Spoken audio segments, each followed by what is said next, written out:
할렐루야. 자, 오늘도 하나님의 말씀으로 우리의 심령과 가정과 교회 가운데 부흥이 이루어지는 축복이 있길 간절히 소망합니다. 자, 지난 시간 우리는 나팔을 불어서 이제 행진을 하는 그들의 모습을 우리는 보게 되었습니다. 그리고 그 구름 기둥과 불 기둥 가운데 기둥으로 하나님의 인도를 받으며 행진하는 그들의 모습을 보게 되었죠. 자, 나팔은 지금으로 말하면 우리의 기도다라고 말할 수가 있고, 그리고 구름 기둥과 불 기둥은 하나님의 인도, 하나님의 뜻이라고 우리는 해석할 수가 있습니다. 자, 그렇기 때문에 우리는 이스라엘이 나팔을 불며 구름 기둥을 향해서 나아간 것처럼 우리도 하나님의 뜻과 계획을 향해 어떻게 나가야 돼요? 기도로서 나가야 된다라고 지난 시간에 같이 나눴지요. 자, 그렇기에 우리가 이 하나님을 위해서, 그리고 하나님의 뜻과 그 계획을 위해서 우리가 나아가는데, 가장 중요한 것은 우리가 혼자만 나 잘났다고만 나가는 것이 아니라 누구와 함께 가야 돼요? 일꾼들과 함께 가야 된다라고 말씀을 드렸죠. 그래서 모세는요, 그것을 알았기 때문에 호밥이라는 이 처남에게 우리와 함께 가자라고 부탁을 한 것이죠. 그렇게 모세의 모습처럼 우리도 정말 필요한 일꾼들을 우리가 보고 그들과 함께 나가야 되는 것이죠. 그러나 우리가 여기에서 기억해야 될 것이 있습니다. 아무리 좋은 사람, 유능한 사람을 세워도 우리는 누구를 먼저 의지해야 돼요? 하나님을 먼저 의지해야 될 줄 믿으시길 바랍니다. 그래서 모세는요, 이 호밥을 뽑아도요, 항상 우리가 자기 기치들이 거할 곳에 누구를 보냅니까? 언약궤를 먼저 보내죠. 하나님을 먼저 보내는 거예요. 자, 그렇기 때문에 우리는요, 무슨 일을 하든지 가장 먼저 하나님을 의지하며 나아가야 될 줄 믿습니다. 자, 그 이유는 왜 그렇습니까? 아무리 뛰어난 사람도 하나님을 대신할 수 없기 때문에 그래요. 자, 우리는 사회적 동물이라서 의지하며 살아갈 수밖에 없지만 우리가 그것보다 더 중요하게 하나님을 의지하며 살아가야 되는 거예요. 그러니 사랑하는 여러분, 서로 의지를 하지만 우리가 어떻게 의지해야 돼요? 하나님 안에서 하나님을 신뢰하며 이 믿음을 가지고 서로 의지하며 나아가는, 그래서 굳건한 이 교회를 세워나가는 저와 여러분들 되길 주님의 이름으로 축복합니다. 자, 그리고 민수기 10장을 우리 한번 11장을 살펴보겠습니다. 자, 민수기 11장은요, 이스라엘 백성과 모세가 하나님 앞에서 이제 불평하는 모습이 나오고 있습니다. 자, 그런 불평 가운데서 하나님께서 어떻게 반응하시고 우리에게 무엇을 원하시는지를 한번 좀 살펴볼 텐데요. 자, 11장의 주제는요, 이 불평과 하나님이라고 우리는 정해 볼 수가 있습니다. 자, 오늘 말씀을 크게 이 세 가지로 나눠보면 이렇게 나눠볼 수가 있습니다. 자, 1절부터 9절까지 이스라엘 백성들의 불평에 대한 내용이 나오고 있고요. 그리고 10절부터 23절에서는 모세의 불평이 나오고 있습니다. 자, 그리고 하나님께서는 모세에게 해결책도 함께 허락하여 주시죠. 그리고 24절부터 25절까지는 하나님의 응답, 이 은혜와 이 징계가 나오고 있어요. 자, 그러면은 우리 세 가지를 놓고 우리 한번 말씀을 살펴보겠습니다. 지금까지 이스라엘 백성은요, 하나님의 큰 영광을 보았습니다. 그리고 그분이 베푸신 구원을 경험하고 또한 유월절을 지킴으로써 다시 한번 그것을 상기하며 이제 나아갔습니다. 또한 구름 기둥과 불 기둥으로 함께 하시는 그 하나님과 함께하는 것을, 놀라운 역사와 임재를 경험하고 있어요.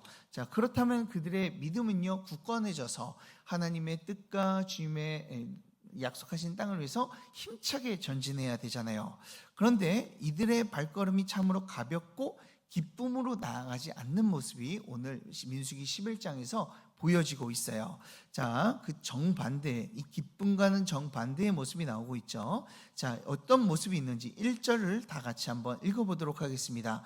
1절 말씀입니다. 시작. 여호와께서 들으시기에 백성이 악한 말로 원망하매 여호와께서 들으시고 진노하사 여호와의 불을 그들 중에 붙여서 진영 끝을 사르게 하시매. 아멘. 자, 분명 이스라엘은 어떤 것을 경험했어요? 하나님의 은혜와 그리고 은혜와 함께 하심을 경험했습니다. 자, 그래서 구름 기둥과 불 기둥으로도 인도하시는 것도 그들이 보았어요. 아니, 지금 눈앞에 구름 기둥으로 계속 인도하고 계시고 있어요. 자, 그런 큰 은혜를 경험하고 있음에도 불구하고 이들은 어땠다라고 말씀하고 있어요. 하나님 앞에 악한 말로 원망했다라고 말씀하고 있죠. 불평과 불만 가운데 그들이 거하고 있는 것이죠. 그런 모습에요, 하나님께서는 진노하셔서 불을 내리시는데요, 이 불을 내리시면 이들이 모두 다 죽잖아요. 그러니까 어디에만 내리세요? 진영 끝에만 이 불을 내리셔서 진영 끝을 사르십니다. 자, 그렇게 끝을 사르신 이유가 뭐예요? 이 진영 가운데 하나님의 진노가 불이 내려질 수도 있으니 너희들은 원망하지 말고 조심해라 라고 경고를 내리시는 것이죠. 그래서 3절을 보면요, 그것을 다베라. 자, 다베라, 각주를 보면 이 불사름이라고 이렇게 되어 있는데요, 이 그 불살라지는 곳이라고 이제 스로 이 다베라라고 이게 정하게 됩니다. 자, 원망으로 나가면요, 어떤 일이 벌어진다는 거예요? 하나님의 진노의 불이, 하나님의 심판이, 하나님의 그 벌이 우리 가운데 내려진다라는 것을 깨우쳐 주기 위해서 하나님의 불을 하나님께서는 내리신 거예요. 자, 하나님께서 가장 싫어하시는 것 중에 하나가 바로 불평과 불만입니다. 악한 말이라고 이렇게 이야기하잖아요. 그 악한 이유가 뭐예요? 하나님께 불평과 불만을 내뱉는 것이기 때문에 그래요. 자, 불평과 불만 왜 내뱉습니까? 하나님을 의지하지 않아서 그래요. 그렇기 때문에 우리는요, 어떤 상황 가운데서요, 우리가 불평과 불만을 해야 될까요? 말아야 될까요? 우린 하지 말아야 되는 것이죠. 자, 그래서 1절을 보면은 악한 말로 원망하였다라고 하는데, 그 악한 말로 원망한 내용이요, 4절부터 나오고 있습니다. 자, 이것을 통해서 불평의 특징들이 나오고 있는데요, 불평의 특징들을 우리 한번 살펴보겠습니다. 자, 불평은요, 하나님을 신뢰하지 않으며 이제 고백하는 것인데, 자, 불평의 특징은요, 첫 번째, 전염성이 있습니다. 자, 4절을 보면은 그들 중에 섞여 사는 다른 인종들이요, 탐욕을 품었다라고 말씀하고 있어요. 근데 이 어떤 탐욕을 품었냐면, 새 번역본을 보면은 먹을 것 때문에 탐욕을 품었다라고 이야기를 해요. 즉 다시 말하면은 이 먹을 것 때문에 원망과 불평을 이 이방 사람들이, 그들과 함께 있던 다른 민족들이 이제 불평과 불만을 했던 것이죠. 그러니까 어떻게 됩니까? 4절을 보면 이스라엘 자손도 덩달아 하나님께 불평하며 울기까지 했다라고 나오죠. 자, 원망이 이 이방 민족에서 이들에게로 이제 전염되게 된 겁니다. 자, 그리고 나중에 누가 불평해요? 하나님 앞에 모세도 함께 불평을 해요. 자, 그렇게 하나님을 따르던 사람도 이제 원망이 그리고 전염이 되어서 불평을 하게 되는 것이죠. 자, 그리고 이 불평의 이 두 번째 특징은요, 기억을 미화시킨다라는 거예요. 자, 5절을 보면 우리가 애굽에 있을 때 값없이 생선과 오이와 참외와 부추와 파, 마늘들을 먹었다라고 이야기를 해요. 자, 이들이 올바로 생각하고 있는 걸까요? 그건 아니겠죠. 이들이 어쩌다 오이와 파 이런 것들을 먹은 것들을 기억하는 것이죠. 자, 이들의 원래 신분은 어떤 신분이었습니까? 애굽에서 노예였어요. 그렇기 때문에 파와 마늘 이런 것들을 마음껏 먹는 그런 그 위치가 아니었습니다. 주면요 먹고, 안 주면 못 먹고. 그런데 그런 것들을 생각해 노예로서 그렇게 살아갔는데, 그런 것들이 지금 불평 때문에 미화가 돼서 매일 그것들을 누리며 떵떵거리며 살았던 것처럼 이들은 이제 오해하고 있는 것이, 착각하고 있는 것이죠. 자, 그런 이렇게 불평과 불만은요, 우리의 기억을 미화시킵니다. 그래서 옛날에 있었던 우리가 하나님을 모르면서 살았던 우리의 모습이요, 참으로 좋았다라고 우리는 생각을 하게 만들죠. 자, 그리고 세 번째 불평의 특징이 무엇입니까? 세 번째는 하나님의 은혜를 잊게 만든다라는 거예요. 자, 불평을 하니까요, 하나님의 은혜를 잊었습니다. 애굽의 생활을 그리워하고요, 구원하신 그 하나님의 은혜도요, 불평거리로 삼고 있죠. 9절을 보면요, 매일 하나님께서 만나를 내려주셨어요. 근데 그 만나에 대해서 뭐라고 고백해요? 6절을 보면 이렇게 고백합니다. 자, 우리 6절 보면요, 이렇게 고백합니다. 이제는 우리의 기력이 다하여 이 만나 외에는 보이는 것이 아무것도 없도다 하니, 자, 매일 만나 내려주시는 것이요 이제는 지겹다라고 이야기를 하는 것이죠. 하나님께서 은혜, 광야에서 아무것도 얻을 수 없는 그들에게 만나를 내려주셔서 은혜를 베풀어 주셨음에도 불구하고 그 은혜를 뭐라고 생각해요? 불평거리로 생각한다는 거예요. 이 불평이요 이렇게 무섭습니다. 사람들은 말합니다. 핑계 없는 무덤은 없다라고 이야기를 해요. 불평거리를 우리가 찾으면요 끝없이 찾을 수가 있어요. 왜요? 우리는 완벽하지 않기 때문에요. 완벽하지 않는 세상 가운데서 완벽하지 않는 자들이 살아가기 때문에, 그리고 그들이 모인 곳이기 때문에 우리가 불평이 나올 수밖에 없죠. 자, 그러나 그 작은 불씨 같던 불평이요 우리 가운데 시작되어지면 어떻게 됩니까? 그것들이 활활 타올라서 큰 불씨처럼 이제 우리에게 큰 문제를 일으킨다라는 것을 우리는 기억해야 돼요. 이 원망이 전염이 되고 하나님의 은혜를 믿게 만들고, 그리고 도리어 그 모든 것들을 다 불평거리로 만들어 버리게 되는 것이죠. 그래서 하나님께서는요 불평과 원망을 싫어하시는 거예요. 하나님의 은혜를 잃어버리니까. 우리 가운데서 이것이 점점 전염이 돼서 하나님을 배척하며 살아가니까. 사랑하는 여러분, 우리가 이 세상을 살아가면서 다 우리의 마음에 들지는 않습니다. 우리가 다 마음에 드는 상황이 오지 않을 때가 참으로 많아요. 그렇다면 그 가운데서 우리는요 문제거리를 찾아서 원망과 불평, 그리고 하나님을 향해서 은혜를 잊어버리는 것이 아니라 우리는 그 가운데서 더욱더 하나님의 은혜를 기억하며 감사하며 기쁨으로 나아가는 자들이 되길 주님의 이름으로 축복합니다. 자, 그러면 10절을 보면 불평이 낳는 결과가 나옵니다. 자, 어떤 결과가 나옵니까? 자, 어떤 결과가 나오냐면 리더들의 회의감을 느끼고요. 리더들이 회의감을 느끼고 포기하게 됩니다. 자, 리더들이 앞에 이끌고 가는 리더들이잖아요. 그렇다면 그들은 참으로 중요합니다. 백성들이 낙심해도요 리더들만 제대로 서 있으면요 그 백성들은 다시 한번 회복의 기회를 얻게 돼요. 그런데 리더가 힘을 잃고 회의감을 느끼고 그리고 낙심하게 되면 어떻게 돼요? 그러면은 그 조직은요 이 앞에 이끌어가는 사람들이 사라져버리기 때문에 모두 다 무너져 버리게 돼요. 자, 그런데 우리가 원망과 불평을 들으면요 이끄는 사람은요 힘이 쫙 빠지고 포기를 하는 마음을 가지게 됩니다. 자, 모세도 그러했어요. 모세가 얼마나 온유한 자이고 하나님의 말씀을 지키며 사랑이 많은 자입니까? 그런데 오늘 모세를 보면요 하나님 앞에서 불평하는 모습이 나오고 있어요. 자, 11절을 보면 이렇게 고백합니다. 주께서 종을 괴롭게 하신다라고 이야기해요.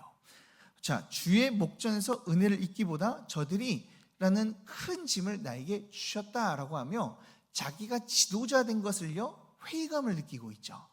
내가 하나님께서 왜 나를 세우셔가지고, 자, 이렇게 생각을 하게 되는 겁니다. 그리고 12절을 보면 뭐라고 이야기합니까? 이 백성들을 내가 배웠나이까? 내가 낳았습니까? 라고 하며 저들의 내가 보모입니까? 내가 부모도 아닌데 어찌 저런 자들과 함께 약속의 땅으로 가라고 이야기하십니까? 라고 하며 하나님 앞에 불평을 해요. 자, 13절을 보면 어떻습니까? 이들이 고기 달라고 불평을 하는데 14절에선 나는 감당할 수 없다라고 하며 이제는 나는 이 모든 일들을 할 수 없습니다 라고 하며 자신의 직무들을 내려놓으려고 하는 모습이 보여지죠. 그리고 15절에서는 더 크게 이렇게 이야기합니다. 우리 다 같이 한번 읽어볼까요? 15절 말씀입니다. 시작!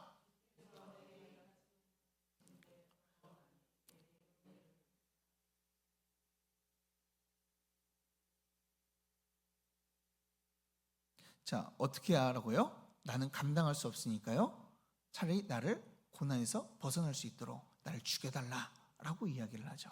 자, 모든 것을 포기하고 싶어하는 이 모세의 모습이 보여집니다. 이처럼 우리가요 불평과 불만을 하면 어떻게 됩니까? 앞에 있는 사람들은요, 모든 힘을 잃고 포기하고 싶은 마음들이 생기게 되는 것이죠. 자, 저도 똑같습니다. 우리 성도님들이요, 기쁘다, 잘한다, 좋다라고 이야기하면요, 제가 더 힘이 나서 이제 앞에서 더 열심히 설교를 준비하고 열심히 나아가려고 해요. 그런데 옆에서 그리고 뒤에서 자꾸만 우리 목사님은 좀 그런 것 같아. 뭐 이렇게 얘기하면 그 소리가 제가 귀에 들리면 어떻게 될까요? 내가 이 소망교회를 버리고 딴 데를 가야 되나? 내가 이걸 어떻게 해야 되나? 이런 마음이 들겠죠. 아마 저만의 문제가 아닙니다. 이것은 아마 기관장들이나 이 목자장들의 문제도 똑같습니다. 목자장이 되고 기관장이 되었는데 거기에서 기관장이 하도록 힘껏 밀어주면은 그 기관장은요, 힘이 나서 그래요, 우리 더 하나님을 위해서 합시다 라고 달려나갈 수 있죠. 그런데 우리 기관장은 좀 그래 라고 이야기하고, 목자 모임을 하는데도 우리 목장은 좀 별로인 것 같아, 뭐 이렇게 이야기하면 목자가 어떻게 생각을 합니까? 내년에는 목자를 좀 내려놔야 되겠다. 내년에는 내가 기관장을 내려놔야 되겠다. 내가 다시는 봉사를 하나 봐라. 이런 생각이 막 들지 않겠습니까? 이 불평은요, 하나님을 향해 일하는 그 마음을요, 모두 다 사라지게 만들어요. 그리고 리더들의 그 포기하고 싶은 마음들을 만들게 되는 것이죠.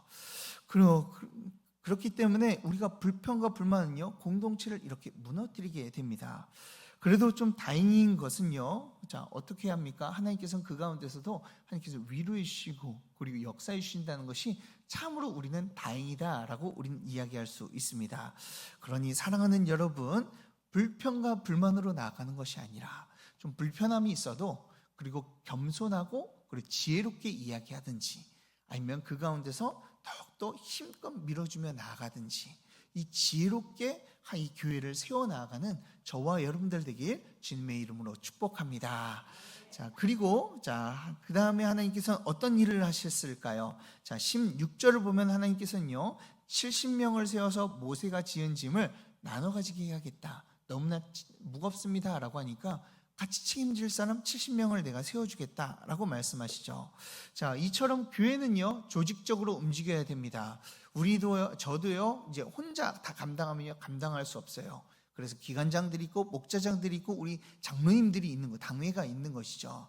자, 그런 것처럼 교회는요, 조직적으로 움직여야 되죠. 주먹구구로 우리가 행동하는 것이 아니라 모든 자들이 함께 책임지며 함께 나아갈 때요, 우리가 더욱더 온전해질 수 있는 거예요.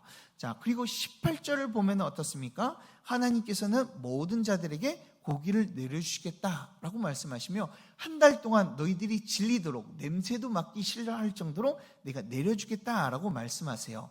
60만 명이나 되는 인원, 아니 그것보다 훨씬 더 많은 인원들을 하나님께서는 모두 다 그분의 전능함으로 채워주시겠다라고 말씀하고 계시죠. 자, 그래서 저는요, 이 불평과 불만의 소리가 우리 가운데서 나올 수 있다고 생각이 들어요. 그리고 어떤 자들도요, 불평과 불만을 할 수 있다고 생각이 듭니다. 그런데 그 가운데서 우리의 취할 자세는 어떻습니까? 우리가 그 소리를 듣고 낙심하고 난 이제 하지 말아야지, 내가 안 해야 되겠다라고 이렇게 생각하는 것이 아니라 그 가운데서 역사하시는 하나님을 우리는 바라봐야 돼요.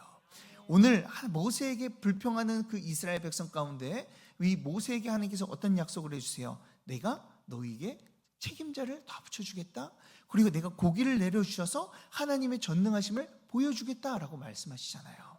여러분, 그러니까 불평과 불만 가운데 그리고 원망의 소리가 들려올 때는요, 하나님의 능력을 볼 수 있는 기회인 줄 믿으시길 바랍니다. 그렇기 때문에 낙심하지 말고 하나님께 눈을 돌려 우리가 나가야 되는 것이죠. 자, 그럼 정말로 그러실까요? 자, 24절부터 보면 하나님의 놀라운 은혜가 나타납니다. 자, 하나님의 말씀대로 장로들을 하나님께서는 하나님의 말씀대로 이제 모세가 장로들을 세우도록 하셨습니다. 그리고 그 가운데 어떻게 하셨어요? 하나님의 영을 불어넣어 주셨어요. 자, 그러니까 어떻게 됩니까? 이 모세가 해야 될 이 직무를 대신하고 있죠. 그들이 예언을 하게 된 겁니다. 하나님의 영이 임하니 그들이 예언을 하며 하나님의 예언을 하며 이제 나아가게 되죠. 자, 사실 이것은요, 이 하나님의 꿈이다라고 이야기할 수가 있습니다. 자, 그것이 29절에 보면 잘 알 수가 있어요. 자, 29절을 다 같이 한번 읽어보도록 하겠습니다. 29절입니다. 시작. 모세가 그에게 이르되 내가 나를 두고 시기하느냐 여호와께서 그의 영을 그의 모든 백성에게 주사 다 선지자가 되게 하시기를 원하노라. 아멘. 자, 하나님의 말씀을 대언하는 것 가지고 지금 여호수아가요 그것을 보고 이 사람들 말려야 되는 거 아닙니까? 모세가 해야 되는 일인데 저들이 하고 있으니 말려야 되는 거 아닙니까? 라고 이야기를 해요. 그러니까 모세가 뭐라고 이야기합니까? 하나님의 모세의 영역을 이것이 침범하는 것을 이제 시기하지 말고 하나님의 뜻은 모든 자들이 이 선지자처럼 살아가기를 원한다라고 지금 고백을 하고 있죠. 자, 하나님의 말씀을 전하기는 자가 되기를 원한다라고 말씀하고 있는 거예요. 자, 이것이 우리를 향한 하나님의 꿈이다라고 이야기할 수 있습니다. 하나님께서는 우리를 선지자로 세우기 위해서 하나님의 말씀을 전하며 복음을 전하는 자들로 세우기 위해서 하나님의 영을요 우리에게 부어주신 줄 믿으시길 바랍니다. 그렇기 때문에 우리는요 왕 같은 제사장 그리고 선지자로 하나님께 부름받았어요. 이것을 믿고 주님의 말씀을 전하며 나아가는 저와 여러분들 되길 주님의 이름으로 축복합니다. 자, 그리고 또 하나님께서 어떻게 하세요? 만나뿐만 아니라 뭐를 내려주세요? 메추라기를 그들에게 내려주셔서 고기를 먹고 싶어하는 그들의 이 욕구를 채워주시죠. 자, 얼마나 풍족하게 내려주셨는지 32절을 한번 보도록 하겠습니다. 적게 모으는 자도 몇 호멜이라고 이야기를 합니까? 10호멜을 거둬들였다라고 말씀하고 있어요. 자, 한 호멜은요 220리터 정도 된다고 해요. 자, 220리터가 어느 정도냐면요 드럼통이 200리터거든요. 그렇다면 10호멜은 뭐예요? 10드럼통을 거둬들였다라는 거예요. 하나님께서는 그만큼 풍성하게 그들에게 내려주셨다라는 것이죠. 물론 이 10호멜을 거둔 걸 가지고 하나님을 다음에는 또 내려주신다는 그 하나님의 말씀을 믿지 않아서 하나님께서는 그들에게 벌을 내려주시지만 우리가 이 10호멜을 적게 거둬들인 자들이 10호멜을 거둬들였다라는 것을 우리가 보게 되면 하나님께서 그만큼 풍족하게 그들에게 내려주셨다라는 것을 우리가 알 수가 있는 것이죠. 자, 하나님께서는 불평과 불만 가운데 있는 우리들 가운데 그분의 풍성하심을 가지고 우리에게 역사해 주셔서 우리의 불평과 불만의 고백을 감사의 고백으로 바꿔주실 줄 믿으시길 바랍니다. 그 하나님을 바라보며 나아가는 거예요. 그러니 불평이 생겨도요 우리는 어떻게 해요? 하나님께 시선을 고정하고 하나님 내 그분의 풍성함으로 나를 채워주시옵소서라고 고백하며 그 불평과 불만을 없애고 순종함으로 다 나가야 되겠죠. 그러니 사랑하는 여러분, 이 시간 우리의 불평과 불만들 모두 잠재우고 주님이 주시는 풍족함을 받아 감사하는 저와 여러분들 되길 주님의 이름으로 축복합니다. 자, 우리 다 같이 기도하도록 하겠습니다. 사랑과 은혜가 풍성하신 하나님 아버지, 주님의 은혜 가운데, 주님의 풍족한 가운데 우리를 세워주심에 감사드립니다. 이 시간 이스라엘 백성들이 하나님 앞에서 불평하며 불만을 가지고 살아가는 그 모습이 아니라 하나님 앞에 하나님이 내려주시는 그 은혜를 감사하며 주님만을 의지하며 살아가는 인생 되게 하여 주시옵소서. 주님, 그걸 통하여서 우리의 삶이 하나님의 놀라운 역사를 보는 일이 일어나게 하시고 하나님이 함께 하신다는 것을 더욱더 경험하며 살아가는 복된 인생 되게 하여 주시옵소서. 주님, 우리의 삶을 지켜주시고 이끌어 주실 줄 믿고 예수 그리스도의 이름으로 기도드리옵나이다. 아멘. 우리 예수님이 가르쳐 주신 기도로 예배를 마치겠습니다.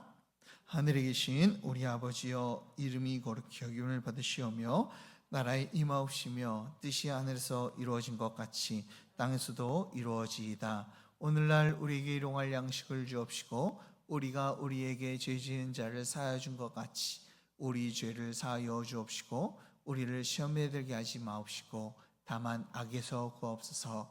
대개 나라와 권세와 영광이 아버지께 영원히 쌓옵나이다. 아멘.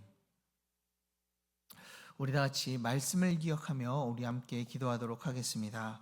우리의 인생을 돌아보았을 때 우리의 입술의 고백이 입술 가운데서 어떤 고백이 흘러나오고 있습니까? 하나님 앞에 우리를 구원하시고 우리를 채워주시는 그 은혜에 감사하는 고백이 흘러나오고 있습니까?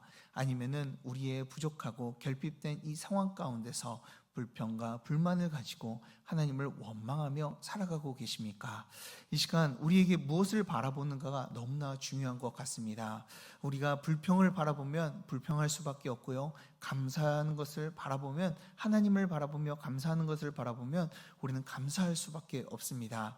그렇기에 우리가 이렇게 한번 기도합시다. 하나님, 우리의 시선 하나님께 고정시켜 주시옵소서. 하나님을 바라보며 우리의 불평에 눈을 돌려 하나님 귀를 기울이지 않고 하나님께 시선을 고정하며 하나님께 귀를 기울이며 살아가는 귀하고 복된 인생 되게 하여 주시옵소서라고, 그리고 또한 우리의 삶이 하나님이 주시는 복을 충만하게 누리며 살아가는 삶이 되어지기를 원합니다. 주여 성령으로 역사하여 주셔서 장로들에게 성령으로 충만하게 하시고 그리고 만나로서 충만하게 내려 그들을 배불리 먹이신 것처럼 우리 인생을 책임져 주시고 주님의 복으로 채워 주시옵소서라고 우리 다 같이 말씀을 기억하며 함께 기도하며, 또한 우리 교회의 부흥을 위해서 원로 목사님과 사모님의 그리고 저의 영육간의 강건함을 위해서 이제 여름 행사가 이제 2개가 남았습니다. 청년부와 우리 여전도의 수련회가 남았습니다. 주님 그들 가운데 주님의